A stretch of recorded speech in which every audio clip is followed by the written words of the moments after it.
Rencana penandatanganan agreement on reciprocal tariff maksud kami antara Presiden Prabowo Subianto dan Presiden Donald Trump pada 19 Februari mendatang mendapatkan sorotan akademisi. Rektor Universitas Kristen Indonesia, Profesor Angel Damayanti menilai bahwa hubungan dagang dengan Amerika Serikat perlu terus dijaga sebagai pasar strategis bagi ekspor Indonesia. Bahkan pemerintah diminta mengkaji setiap klausul kesepakatan agar benar-benar memberi manfaat jangka panjang bagi perekonomian nasional. Tapi menurut saya yang jauh lebih penting sebenarnya bukan perjanjiannya itu sendiri, tapi bagaimana pemerintah Indonesia mempersiapkan konstituen di dalam negeri, pengusaha-pengusaha di dalam negeri untuk mereka siap menghadapi katakanlah tadi ada tarif atau ada persaingan dagang atau ada pasar-pasar yang mungkin akan menjadi jauh lebih menguntungkan dibandingkan pasar yang lainnya, atau ada produk-produk yang menjadi keunggulan dan mungkin produk-produk yang dulu kita anggap unggul sekarang malah tidak unggul gitu ya, karena arah dunia hari ini mereka kelihatannya sedang mengincar Indonesia karena di Indonesia ini banyak. Terima kasih Anda masih bersama kami di Sindo Siang bersama saya Nata Arman. Pemirsa, seperti tahun-tahun sebelumnya, jelang bulan suci Ramadan, TPU Karet Bifak di Tanah Abang, Jakarta Pusat ramai dikunjungi oleh peziarah. Dan untuk mengetahui situasi di sana, kami sudah terhubung dengan rekan kami Hadisti Arifah dan juru kamera Yudi Richard. Baik, selamat siang Hadisti. Seperti apa keramaian peziarah di TPU Karet Bifak pada hari ini? Silakan.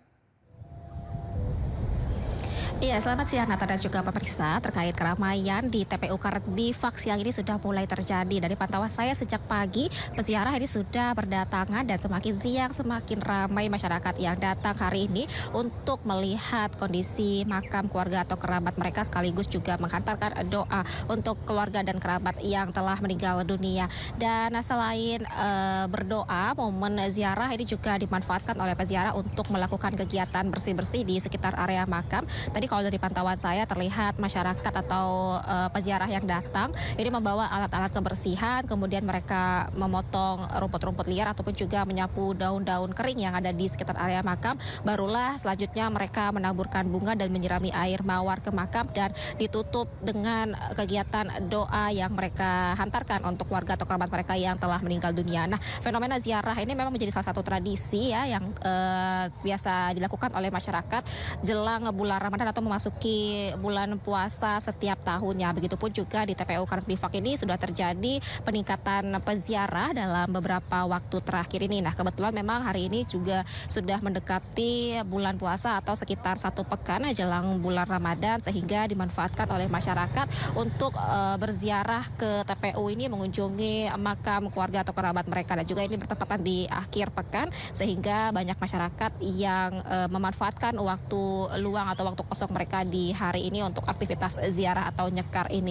Dan kalau dari TPU Karet Bifak sendiri tadi menyebutkan bahwa untuk peningkatan peziarah ini memang sudah terjadi dalam 2 hari ini. Bahkan kalau di hari kemarin disebutkan data peziarah yang mengunjungi TPU Karet Bifak ini mencapai 1.300 orang, dan diprediksi hari ini akan terjadi peningkatan, dan juga di hari kedepannya khususnya mendekati waktu di bulan puasa ini akan juga semakin terjadi peningkatan peziarah yang akan mengunjungi TPU Karet Bifak ini. Nah, kemudian juga dari TPU Karet Bifak sendiri juga berupaya meningkatkan kenyamanan dan juga keamanan peziarah di sini. Salah satunya adalah meningkatkan petugas kebersihan dan juga petugas keamanan, serta juga menyediakan fasilitas parkir di TPU Karet Bifak ini. Jadi kami juga memantau untuk area parkir ini juga sudah tersedia dan cukup banyak dapat digunakan areanya untuk para peziarah. Begitupun juga untuk situasi di lingkungan sekitar ini juga sudah terlihat sangat bersih dan nyaman, karena terlihat juga petugas kebersihan di sini yang siaga untuk membersihkan lingkungan yang ada di sekitar area makam ini. Nata. Baik, terima kasih rekan Hadisti dan juru kamera Yudi Richard telah melaporkan langsung dari TPU Karet Bifak, Tanah Abang, Jakarta Pusat. Selamat bertugas kembali dan salam sehat. Pemirsa, Presiden Prabowo Subianto meresmikan sebanyak 1.179 SPPG serta 18 gudang ketahanan pangan. Dan hal ini merupakan langkah strategis untuk memperkuat kualitas sumber daya manusia dan ketahanan nasional. Presiden mengapresiasi Polri atas inisiatif mendukung program makan bergizi gratis. Dan saat ini program MBG telah menjangkau lebih dari 60 juta penerima manfaat dengan dukungan lebih dari 22.000 dapur SPPG yang tersebar di 38 provinsi. Melalui peresmian ribuan dapur SPPG dan juga gudang ketahanan pangan ini, pemerintah berharap program makan bergizi gratis dapat berjalan serta memperkuat ketahanan pangan.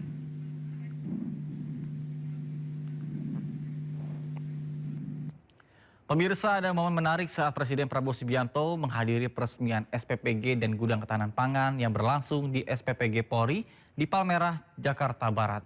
Dan dalam kesempatan itu, Prabowo mencicipi secara langsung menu makanan bergizi gratis. Kedatangan Prabowo disambut secara langsung oleh Kapolri Jenderal Listio Sigit Prabowo dan langsung berkeliling meninjau berbagai teknologi yang dipakai di dapur MBG Polri. Prabowo juga masuk ke dalam SPPG Palmerah dan menyaksikan para pekerja mengolah bahan menjadi menu MBG. Dalam kesempatan ini, Prabowo juga mencicipi secara langsung salah satu makanan yang disiapkan dalam menu MBG pada hari ini. Dan juga memastikan bahwa MBG yang didistribusikan ke siswa terhindar dari zat-zat berbahaya. Selain itu, di SPPG Palmerah ada area dibuat khusus untuk membudidayakan berbagai pangan seperti ikan hingga sayuran yang bisa menjadi bahan baku MBG. Di samping tes rutin organoleptik pada setiap rakyat. Waktu saya melancarkan program ini, saya diejek, saya dijelek-jelekin, saya dituduh macam-macam. Saya juga tidak mengerti. Bahkan yang banyak mengejek adalah orang-orang yang terdidik. Ya pemirsa, saatnya kita simak pantauan lalu lintas pada siang ini dan kami telah terhubung dengan Brigadir Tersilinda dari NTMC Polri yang kini berada di kawasan Bundaran HI Jakarta Pusat. Baik, selamat siang Brigadir Tersilinda, bagaimana pantauan lalu lintas dari tempat Anda melaporkan?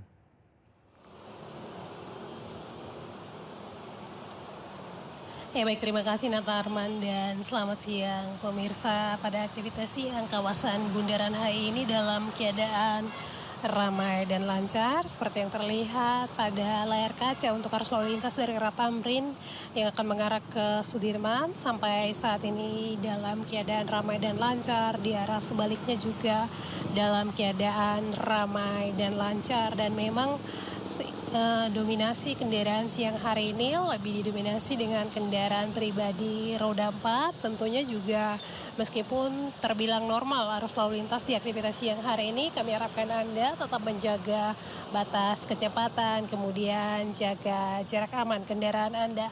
Untuk arus lalu lintas yang akan mengarah ke arah Kebun Kacang saat ini dalam keadaan relatif lancar. Begitu pun dengan kendaraan dari Tamrin yang akan berbelok arah mengarah ke Os Cakrawaminoto sampai saat ini masih dalam keadaan ramai dan lancar. Nata Arman, menurut informasi yang kami dapat dari anggota kami yang berada di lapangan, sore nanti akan ada acara Festival Imlek yang rencananya akan dilaksanakan pada pukul 17.00 hingga pukul 22 malam nanti. Tentunya ini juga akan mengakibatkan kerumunan masyarakat di kawasan Bundaran HI ini.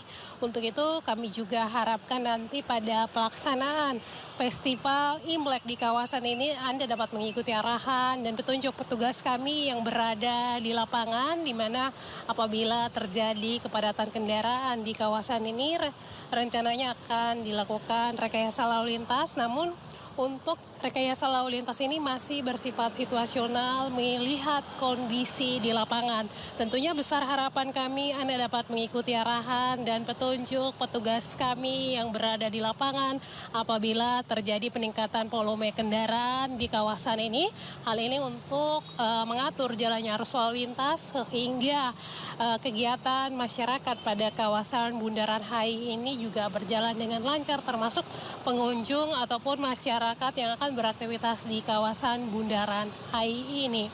Tentunya ikutilah arahan dan petunjuk petugas kami yang berada di lapangan demi terwujudnya lalu lintas yang aman dan juga lancar, serta kegiatan pun berjalan dengan baik hingga selesai nantinya. Kembali ke rekan saya, Nata Arman di studio, silakan. Baik, terima kasih Brigjen Sinta atas laporannya dari kawasan Bundaran HI Jakarta Pusat. Selamat bertugas kembali dan salam presisi.